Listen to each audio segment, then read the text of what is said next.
have any other comments or things that you would like to add, also put those in the Q&A section. That way we have all of our information in one spot. And with that, I'm going to turn it over to Derrick. All right, thanks, Jay. We'll go ahead and I think, Nick, you're going to take over. Yes, thanks, Derrick. Good morning, everybody, and thank you for joining us for this very informative webinar. I'm Nick Ackerson. I'm the Director of North American Sales with Laser Technology. And what we're going to be talking about today is the topic of laser mapping with Esri Collector for utility pole space management, as Jay said. So to introduce our very well-established and experienced panelists, to begin with, Mr. Matt Alexander of Anatum Geomobile Solutions is joining us today. He is based in Oregon, and he has nearly 20 years of experience conducting field surveys all over the United States for engineering projects. With experience using GPS equipment from the early days, in 2010, he realized that using GPS and laser equipment with mobile phones and tablets was the future, and yes, it is here. And since 2012, Matt has been assisting field users to transition from traditional handheld GPS equipment to more modern mobile GPS that is more productive and more efficient in the field. Then we have Mr. Derrick Reish, a 2-decade veteran with laser technology. He is the professional measurement senior product manager, and he specializes in all aspects of laser measurement and application in the field. Then we have Mr. Joe Cronn, another 2-decade veteran with LTI as the West Coast Regional Sales Manager that possesses a vast amount of experience in the GIS market and many other measurement verticals. And finally, you have myself, Nick Ackerson. Again, I'm the Director of North American Sales for LTI. Going on about 10 years with the company, supporting the multidiscipline measurement tools that we have. And I want to once again welcome you to our webinar this morning. So for today, a snapshot of what we're going to be talking about follows here. We will quickly cover an introduction on the 2 companies participating today and then dive into the wired and small cell assets. We will then cover the laser technology lineup of measurement tools and what the different measurement routines of the instruments are capable of performing. Then Mr. Alexander is going to take us through his expertise in the field and some of the successes he has been seeing using electronic data collection methods, both with GPS and GNSS receivers, as well as the laser measurement tools. Finally, we're going to wrap up with the Esri Collector laser mapping workflow, a summary, and then some Q&A. Right, so a little bit about laser technology. We've been pioneering the laser measurement market for over 30 years now. We have done so by providing superior service and support. We hold a rich patent portfolio with over 90 patents in laser measurement systems and operating in a worldwide market with an extensive dealer network that has allowed us to serve international measurement needs in nearly 100 countries. And our ISO statement is providing quality through innovation and dedication. And now I want to turn it over to Mr. Alexander. And again, thank you for joining.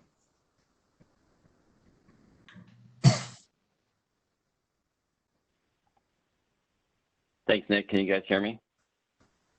Yes, sir. Hello? Yeah. Can you guys hear me? Yes. Okay, great, thanks.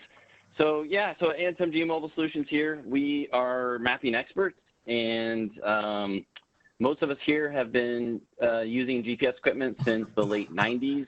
We all come from a field background, so we like to think of ourselves as problem solvers when it comes to mapping problems in the field. We like to provide solutions, and salesmen secondly. So our client base is throughout the U.S. There, you can see on our map there, that's pulled from an Esri map. And we're headquartered in Portland, Oregon, and we have an office in Chicago, and later this fall we'll be opening an office in New Jersey. Yeah, thanks, Matt. So we're going to just go ahead and get into the webinar, the content, and we were talking about space management on utility poles, or joint use is another way to look at it. And so why is this important? You've got a lot of different companies that want to attach assets to wooden utility poles. And with doing that, there's certain guidelines that these these companies need to follow. You've got separation guidelines of where certain assets can be. So you need to know those distances between there. So we're going to talk about different measurement techniques and know what's on that pole, and also how our lasers integrate with different apps and how you can collect some of this data all for documentation. So we're going to be talking about, again, these measurement routines and what is actually on a pole. So here's just a few diagrams of what is actually measured. You see there's a lot that needs to be measured. The diagram to the left, you've got to take measurements to maybe just the guy wire or the length of the guy wire. You've got that measurement, or measurements up to the transformer. You got separation measurements throughout the whole utility pole, or spans even. And you can see other areas here of different where you need to do that. So in each one of that communication space or that supply space, they need to know those distances between the two, all these different assets. A traditional way right now is using a height stick, but you need to walk up to each one of those poles and go to each one of these assets. So we're going to talk about how you can use lasers being in a safe location and be very accurate to getting these different measurements. So we're going to go through what a laser is, what are these values, and also Joe Cronn is going to talk about different routines and how you're able to capture all those different values. So breaking it down, laser 101. What is in the laser rangefinder? Well, first there's the laser sensor. That measures distances to all different types of objects. We focus on pulse technology, or reflectorless technology is another way to look at it. So there's no need to have another person or a reflector out there to get a measurement to all these different types of objects. Then also we incorporate a tilt sensor. That tilt sensor, what we do is now we're able to get vertical angles. So you can get from 0 degrees to plus or minus 90 degrees with a tilt sensor built in all of our units. Some of the other units we have, we incorporate a compass sensor. So with a compass sensor, it works off magnetic north, and so we're measuring the azimuth, degree of azimuth, or direction even. You can look at it that way. And then we have a modular system called a true angle, where we use an angle sensor. It does not work off magnetic north, so you need to set it at 0. And from there, you're able to calculate the horizontal angles. This is good where maybe there might be some magnetic interferences for the compass sensor, so you can incorporate a true angle that I'll talk about here shortly. So what does that look like with all these different sensors measuring? With our 2D lasers, our True Pulse 200 models, you can see here what the laser measures slope distance, or another way to look at it, line of sight. Then also we measure at the same time inclination. So with the press of a fire button, we're able to get these measurements. We get the slope distance and inclination. And with those two measurements, the instrument automatically calculates that horizontal distance, or HD, and the vertical distance, VD.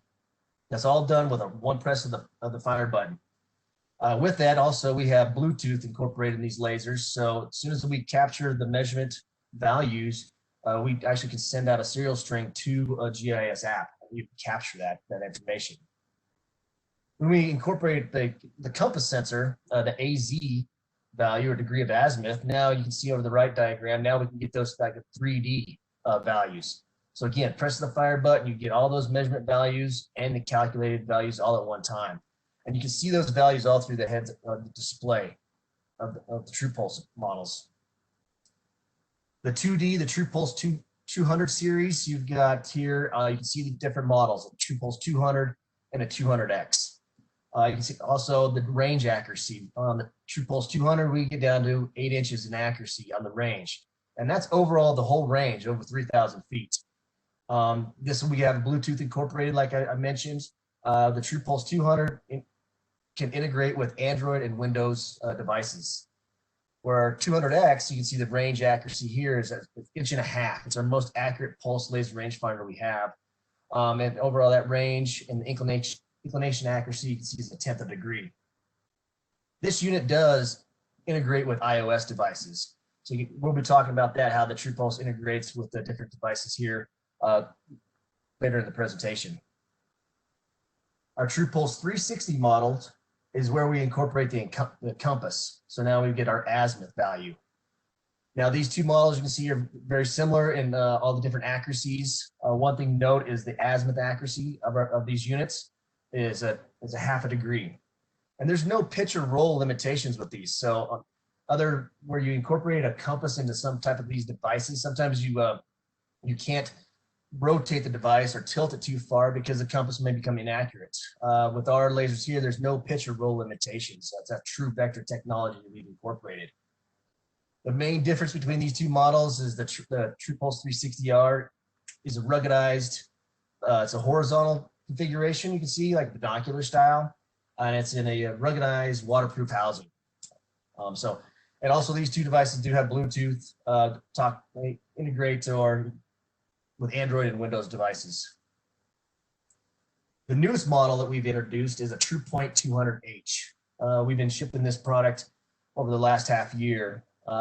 This is where we've got that pulse technology that I talked about, reflectorless technology, but we've also incorporated a phase module or phase technology, like a laser distance meter where you see the laser pointer. You see the two different accuracies here. With the phase technology, we're down to plus or minus 2 millimeters, and that's great for the different the space management. If you need to know the height differences between two assets on a utility pole, you're not measuring more than 100 feet away from these utility poles, and so this is a great way to get those very accurate distances between these two different assets on there. This model has Bluetooth incorporated, Bluetooth Smart. What I mean by that, it's got BLE, so we can interface with iOS devices, and also we got our classic mode, so still able to talk with Android, Windows Mobile, Windows devices also. I mentioned about the true angle where it does not work off magnetic north, but you can still get that horizontal angle.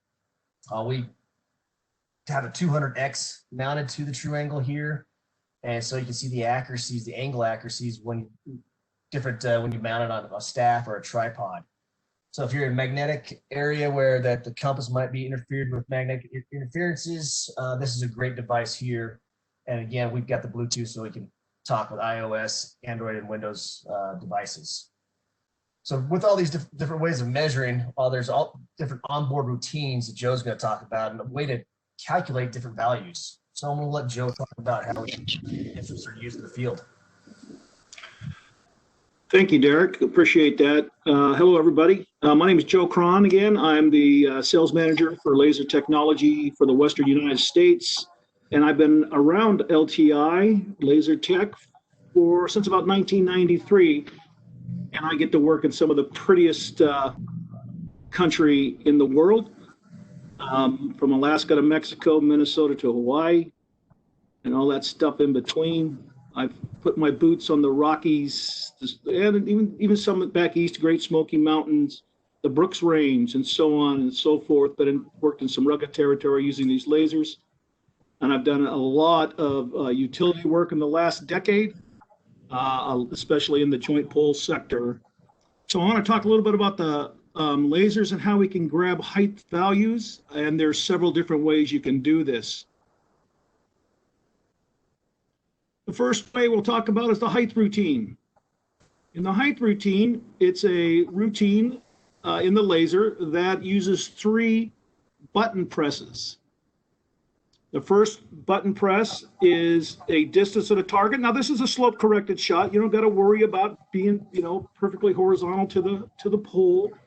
You could do anywhere on the pole you can see. It's a nice vertical target, so that's fine. And it's a slope corrected measurement, so we'll get that HD value for you. The next 2 button presses are nothing more than activating the inclinometer. So the nice thing about the height routine is you don't have to have a clear line of sight. So for example, if you need pole height and you got a bunch of brush or grass growing at the bottom of the pole, you don't got to worry about it. As long as you got to see where that pole meets the ground, you'll be able to get an accurate inclination value to it. So it's angle 1, then angle 2. And then that will create that vertical distance segment or the height. Very simple, very efficient, pretty doggone quick. Now, one nice thing about the lasers is you can hit that back arrow on any of the true pulse lasers and shoot that second angle again. And what this allows you to do is you can work your way right up the pole. After you get a pole height, you can work, or attachment height, doesn't matter if you need the pole height or not, and work your way right up the pole and get all the different heights of those assets, everything you need. And you don't have to start a new measurement routine. There's nothing wrong with starting a new measurement routine at all, if that's what you want to do. This way makes it just a little bit more efficient and quicker in the field, which of course translate to maybe some more dough in the bank. The second way we can get a height is the missing line routine. Now, keep in mind, we have several different models. The TruePulse 200 line is a 2D missing line mode, and the 360s have a 3D missing line mode. In the missing line mode, you're activating all the sensors, so the laser and the inclinometer on each shot. So it's shot 1, shot 2.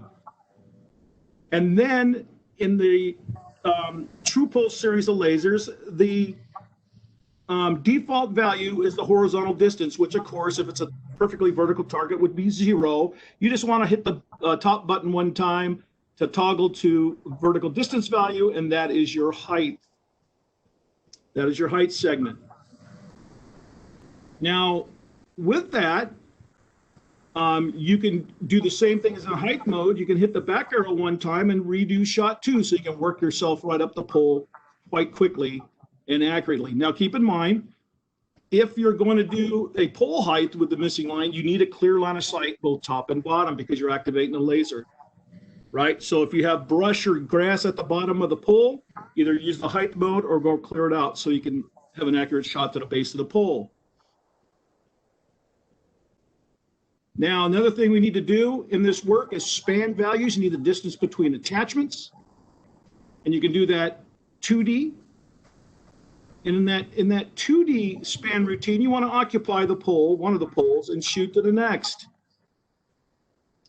Pretty simple, but you have to occupy one of the targets because it's only 2D. Now, the 3D value, which is really nice for the TruePulse 360, I'll tell you, this makes it really efficient. Now, keep in mind, you want to calibrate that compass. You're going to learn how to do that. It's not that big a deal. It takes about 30 to 45 seconds.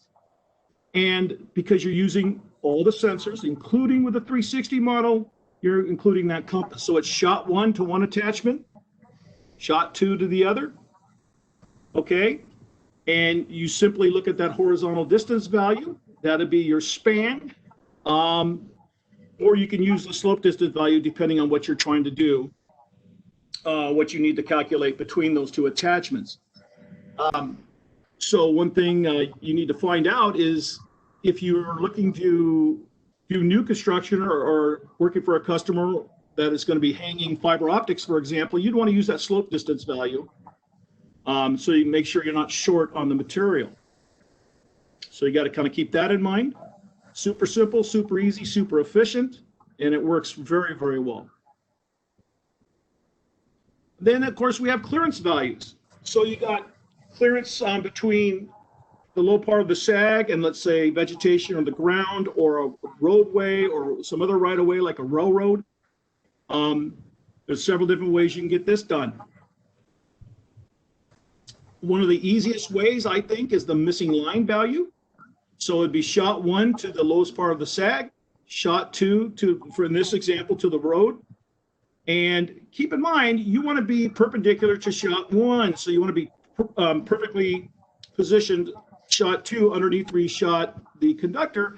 And you could do that in the TruePulse series of lasers. When you do shot 2 and missing line, the continuous mode turns on automatically.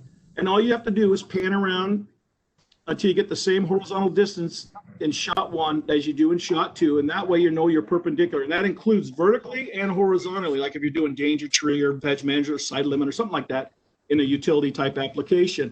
You might want to get the clearance between the low part of the sag and the ground. This works quite well for that also.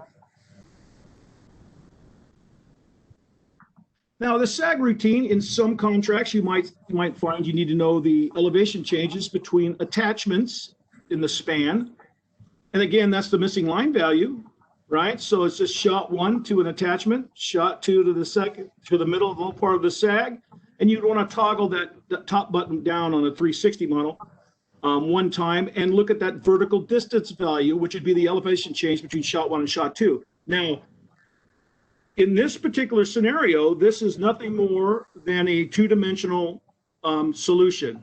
So even with the True Pulse 200, you could be at any angle you want because you're looking at that vertical distance value, and that's perfectly accurate. That's just a 2D solution. So the math is very simple, and it's you could do it in any angle from any position with a True Pulse 200 line. No, hey, yeah, thanks a lot, Joe. So there's a routines that Joe talked about, all these different values that need to be measured.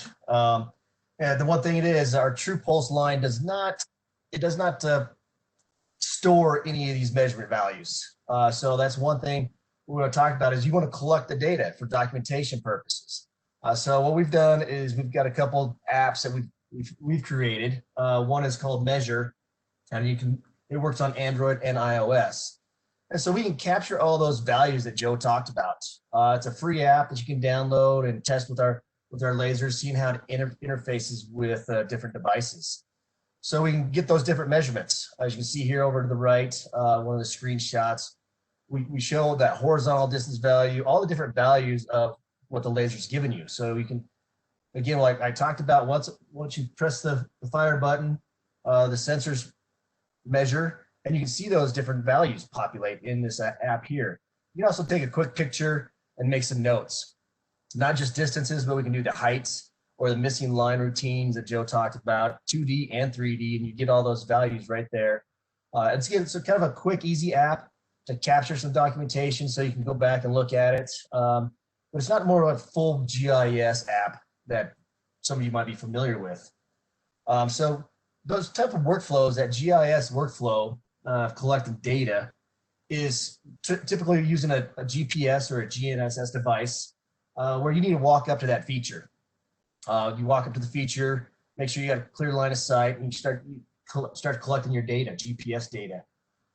From there, you go ahead, type in your notes that you need to at that time, verify everything's reliable, and you capture everything you need to, and then you're going to need to walk to that next feature and repeat these steps. Now, what happens is there's a lot of different environmental conditions that come into play that could affect capturing data that way. Right here, we're just listing off a few. Say if you need to capture multiple features in small or even large areas. So you're going to walk to each one of those features. That's going to be time consuming. We all know collecting data, you want to make sure you're collecting accurate data, but also not taking too much time in the field. Or might not be able to access the property. I think right now, everybody is a little worried about people walking up and down streets. So if you need to measure to a utility pole, you need a map or get that location of the utility pole, how are you going to do that in private property? So that's another, we're going to show you different ways to do that. Now, lasers don't work in every condition. So there's fog and rain and snow that do affect the laser. I mean, we can't get measurements through all that at times. We do have some different routines and different measurement modifiers, what we call them, to get through some of that stuff. Also like vegetation and everything like that, but they can't always work in every condition. So you can see here a lot of different ways that routine, that normal GIS mapping routine of using GPS only can be affected. So when you incorporate a laser into your workflow here, this is what we're going to do is georeference routine, or what we call a GPS laser offset. So you're going to occupy a safe location, not on the highway or on somebody's property, and you get your GPS coordinate. With the GIS software or app that you might have that has a laser interface, what I'm going to do is go ahead and fire the laser and get all that information. I'm going to get the distance information, that vertical angle, and also the azimuth. And with those values and the GIS software, it calculates a remote GPS coordinate. So I can stand again in one location and take a measurement with the laser and get all that information, and it calculates that GPS remote coordinate. And so I can do multiple features from one place. So I don't have to close down highways or anything like that. I can stand in one location and get all these measurements. And that's kind of what Matt's going to talk about, is more of our laser mapping workflow with different apps and how he's using it in the field. Thanks, Derrick.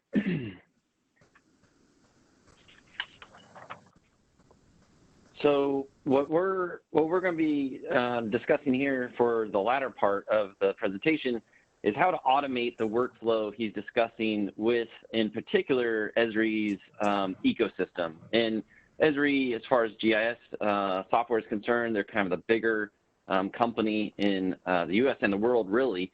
So what Esri was able to do by working closely with laser technology and working closely with EOS Positioning Systems, who makes the Arrow brand of receivers, was to be able to get all three companies' hardware and software to integrate together. And integrating all those three parts together was able to, the first time, create a mobile solution with laser offset. So laser offsets with GPS has been around for a while, but up until this particular integration, it was only available on old school, Windows Mobile handhelds, and that's just, being eclipsed by the adoption of mobile devices.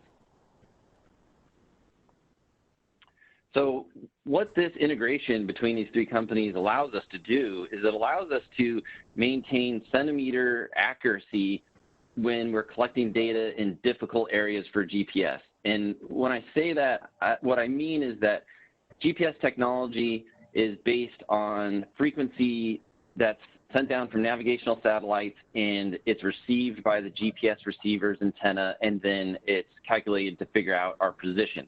But the problem is those signals are traveling so far from the navigational satellites that they're too weak to go through physical objects like, say, radio waves or cellular waves. So what happens is we call a difficult environment for GPS something where, let's say, we're up against a building at, say, a gas meter, and we're trying to record that position. The problem is the building's blocking half the sky above us, and it's reducing the number of satellites, so our GPS accuracy is greatly reduced. And the same thing happens when we go up under a tree.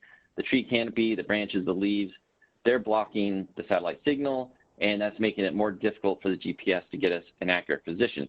But we can replace that solution by integrating this whole three-company solution that we're going to talk about now. So the equipment that we're actually going to use is going to be on the software end, running on your phone or your tablet.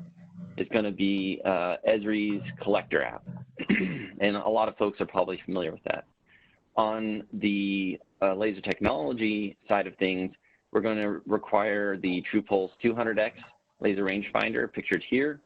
And then additionally, there is the option to use LTI's electronic angle encoder, the True Angle, and we can use that in our workflow too.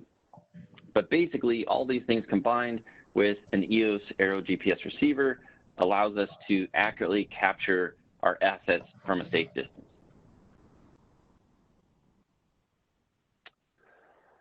So in this slide, we'll kind of go through each one of these photos here, but starting with the left, that is an example of difficult environment for GPS equipment.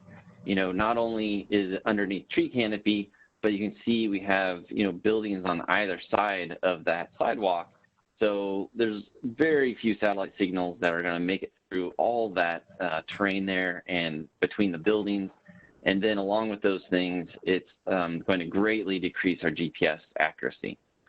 So we have the laser, and we can stand back outside of that alley in the open, allow our GPS to track the satellites and get its best accuracy, and then use the laser to shoot down the alley to capture the position of the asset we're interested in. So the second slide here, this is a screenshot from the EOS application running on your phone or your tablet. And the nice thing about this is the EOS application is communicating to Esri's collector mapping app. It's also communicating to the Arrow GPS and the LTI laser rangefinder. And what it does is you choose the particular type of data collection that you want to do with the equipment, and then it will walk you through step by step by step. And once you complete all the steps, it'll automatically reopen the collector app, and it's going to drop the position of the point you just collected accurately where that asset is and not where the user's standing with their GPS. And the third slide there is just a photo of the Aero GPS, the 200X on top of the angle encoder, and that mimics a total station solution. And then it's hard to see, but there's also a tablet kind of at the bottom there that's running the software. In our last image there, that is a screenshot of the collector app, and you can see that even if you're using the laser and capturing all that information, it's also still able to capture your metadata information. So it's still going to capture your estimated accuracy, and then obviously your latitude, longitude, and elevation information.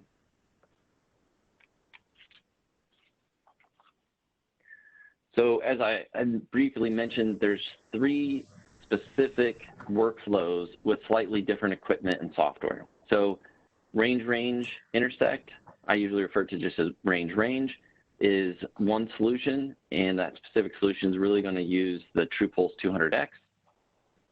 Range azimuth, we'll go into details on that one, but that one's interesting because we can use the 200X or the 360, and it actually allows the user to use their own mapping software. They're not locked into collector.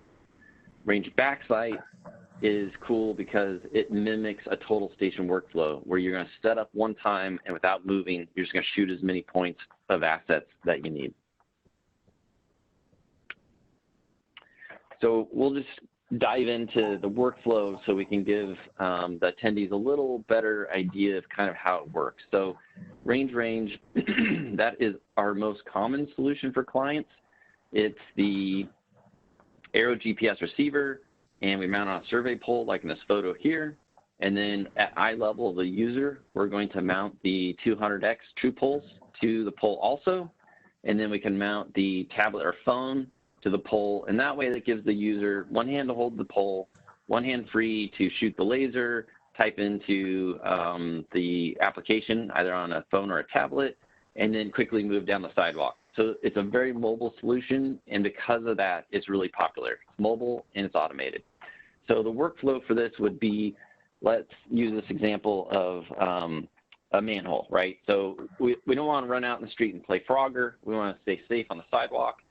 So what we're going to first do is find our manhole we want to record a position for. Let's walk up the sidewalk, say 10 feet, and we're going to record our GPS position. We're going to shoot the laser rangefinder at the manhole. The software is going to save all that information. We're going to walk back down the sidewalk and past it, so we're not perpendicular to it because we need to triangulate this. We're at our second place, we'll record our position with the GPS. We'll shoot the laser rangefinder at the asset again, the manhole. Then the software can calculate the 2 positions and the 2 laser rangefinder shots and can accurately triangulate that position. And then it's just going to drop that right into Esri's collector app, and we can hit save, and we can keep moving down the sidewalk to our next spot.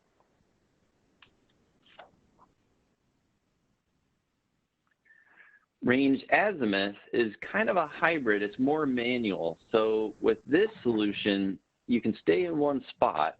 However, you have to manually input information. And this is because the TruePulse 360, while it has internal compass that the 200X doesn't, which forces us to do, the range triangulation in the last example, the TruePulse 360 will not communicate to iOS that's running the collector app. So there's kind of 2 parts to it. One, it allows users to still use Esri's collector, but it also allows users to use their own mapping app. So if you have a different mapping app than collector that you like better, you can still use that, because what you're going to do is for your point collection form, you're going to add a field that allows you to manually type in the distance after you shoot the laser from the user to the asset. And then you want a second field where you're going to manually input the compass bearing that the laser rangefinder is also going to show you at the same time that it shows you the distance to the asset. So it's kind of the same number of steps, just a different workflow. But the ability to use your own preferred mapping app is kind of a nice feature of this one. And then range Backsight, like I mentioned, that is the most similar to a total station for folks that are familiar with total stations. it allows you to set up one time and shoot many assets. So the workflow is to set up at that BS point there. And what that's going to do is you're going to record your GPS position, you're going to mark it on the ground, then you're going to move to that CP point there, and you're going to shoot the laser back at the ground where you would record your first position. And that's going to sort of set the angle encoder in place. And then from there, with your Aero GPS, your 200X laser, and your angle encoder, you can then, without moving, collect as many points of features all around you as you want.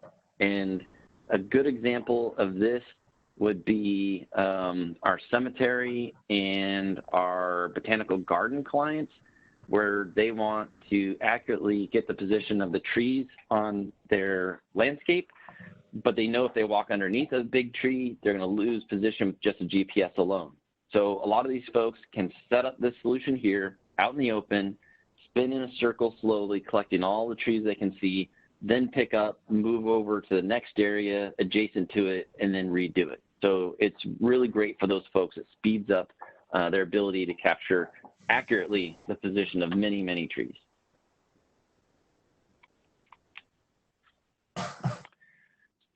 So this is just a quick breakdown of the 3 workflows we just discussed. Range Backsight, it's a little more expensive because we're adding the angle encoder, but it also allows the user to stay put longer. Range Azimuth is the least expensive, but there's more manual input since the user has to manually type in the laser distance and the laser bearing. And then the way that Range Azimuth works once you get back to the office is you can post-process those points, because your person, yourself, or your GIS staff is going to look at all the points you collected. They're not where the asset was. They're not where the manhole was. So they're going to open that point. They're going to see that the user said it was, 23.7 meters, and this is the compass bearing. And then they're going to tell the software, move this point, this distance, this bearing. It's going to move it. It's going to drop the point right on the manhole. They're going to save it.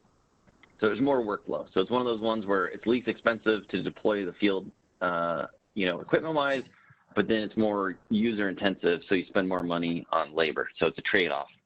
And then lastly, like I said, range is definitely our most expensive, or our most common and used solution, and then it's the middle of the road as far as the equipment pricing.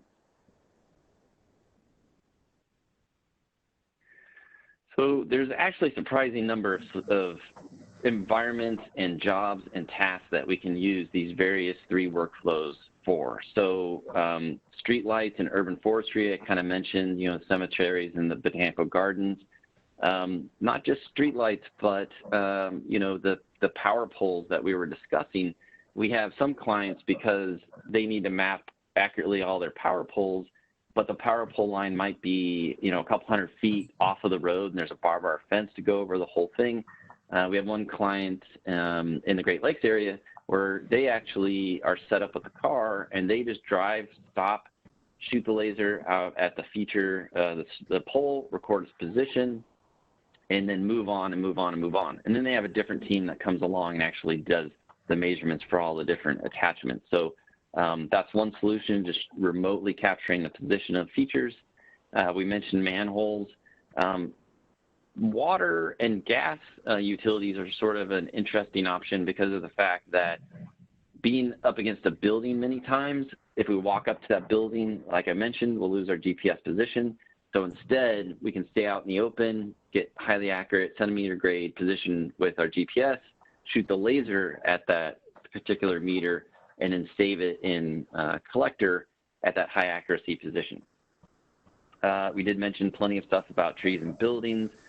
Veg management, this is an interesting solution because of the fact that utilities that have power transmissions, they need to be able to monitor vegetation encroachment on their right-of-ways and cut back trees and vegetation that encroaches too much. So instead of walking the whole pathway, a lot of places, especially in the western U.S., the roads will kind of zigzag back and forth underneath the power transmission line, but there can be large gaps between them. With this solution, every time the road crosses the power transmission line, you could hop out, look up the power transmission line, remotely capture any trees that you can tell are coming over the right-of-way, turn around, do the down transmission line, hop in the car, drive around until the next time it connects, and then do it again, instead of walking the entire length of that transmission line. And then private property, as we mentioned, there's COVID issues, but then there's also pre-pandemic, just regular standard private property issues. One really cool example, I have a water utility client, and in their city, they needed to map all of their, water meters. And newer homes built in the last couple decades, the water meters are usually out at the street. That's easy. They just drive up, pop the lid, hold the GPS over it, save it, go to the next house. But older homes, especially for this client, a lot of them, the water meter is actually in the front of the house, right on the side of the building. So they would have to go up, knock on the front door. I'm the water company. I'm looking at your meter. Go record the position of the meter and then go to the next house. But the other problem with just having to deal with public is that water meter is getting blocked by the house and maybe even the roof eaves and greatly decreasing GPS position. So what they've been doing for the last 2 years is just standing on the sidewalk, getting to the new house. They record their position with the GPS, shoot it with the laser, save it, walk to the next house.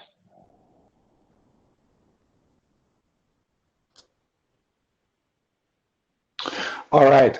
Well, thanks, Matt. That's a pretty powerful solution and workflow indeed. So to wrap it up, what did we learn today in this webinar? Well, for one, we learned how to get challenging measurements from safer locations utilizing GPS and laser mapping. We learned that by doing so, more productivity and more efficiency is the result from having the right tools for the project.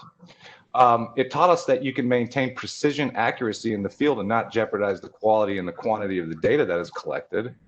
And we also learned that we now live in a day and age of convenience where bringing your own device is the norm. And then finally, some trends that we've been seeing in the market are RTK and GNSS mapping has come full circle with you being able to use your iPhone, iPad, Android device for centimeter grade accuracy data collection. Two, mobile GPS mapping apps are really taking hold because of increased customization across all operating systems for interoperability. And then laser rangefinders are the preferred tool for obtaining hard to get or unsafe measurements to complete your asset collection project, translating to higher accuracy, both indoors and outdoors, and provide a more complete set of data. You don't want to be leaving data in the field. So to conclude, we've got some contact information up here. We've got Matt Alexander's at Anatum Geomobile Solutions, as well as Laser Technologies information there on the right. So with that, we'd like to conclude today's webinar and open it up for any kind of questions and answers anybody has in the audience. Hi, Nick. Yeah, I have a few questions that have come through. To start with, there was a question asked, what other software can you use with a laser rangefinder? There are many you can use out there on the market out there. I think Derrick, Joe, and Matt would probably be better prepared to cover all of the softwares, but softwares like Collector and Survey 123. I think there's a Cartopack one. Derrick, would you like to elaborate on that a little bit? Yeah, sure. Just like you mentioned there, Nick, Cartopack does have a laser interface built in.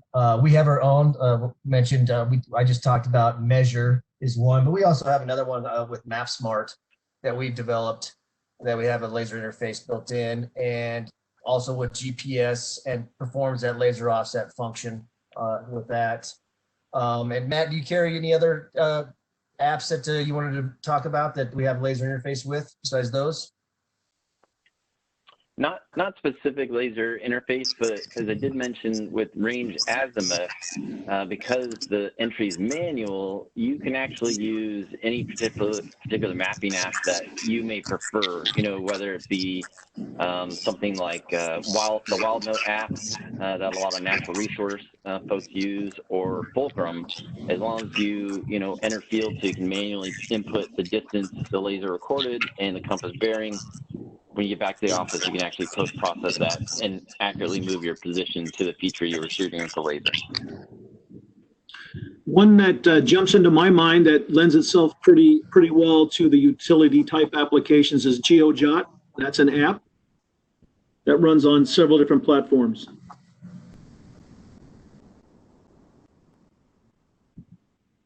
Yeah, thanks a lot, guys.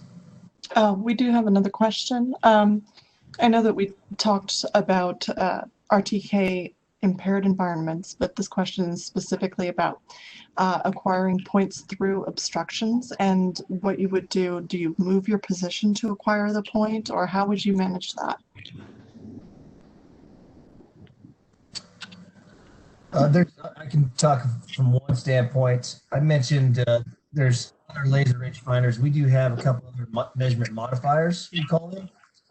What I mean by that is we can turn it into, like what we say, farthest mode, where it's going to try to measure through some vegetation to get to the object. So if there's some of the vegetation that can measure through, it's going to try to get something that's behind that. But if it's actually you cannot see that, I mean, if you're looking at something and you cannot see where you're aiming at, line of sight, that's where you have to reposition yourself. So it's pretty quick, easy, like it's traverse function. I can move over to the next control point, just measure over to it. I'll move the whole system over to that position, and now I can continue on to do that laser offset to capture that remote positions. And to add to that too, the lasers also come with a filter mode, electronic filter mode. So if it is possible, you can put a reflector on the target and then use the laser in the filter mode, and the only target it'll grab is that reflective target. And I've used that many times out west here, and you can shoot through a lot of obstructions and grab targets with that particular method. And also to keep in mind with the farthest mode, which works great, is you got to keep that fire button pressed down a little bit longer because you might see some measurements update. It's looking for this last thing it hits, so you want to keep that fire button pressed down longer. But that also works great.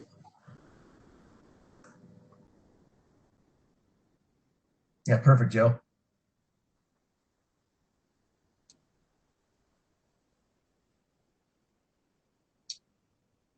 That is, I've combined most of the questions, so that seems to be the questions that we have for today that have come through.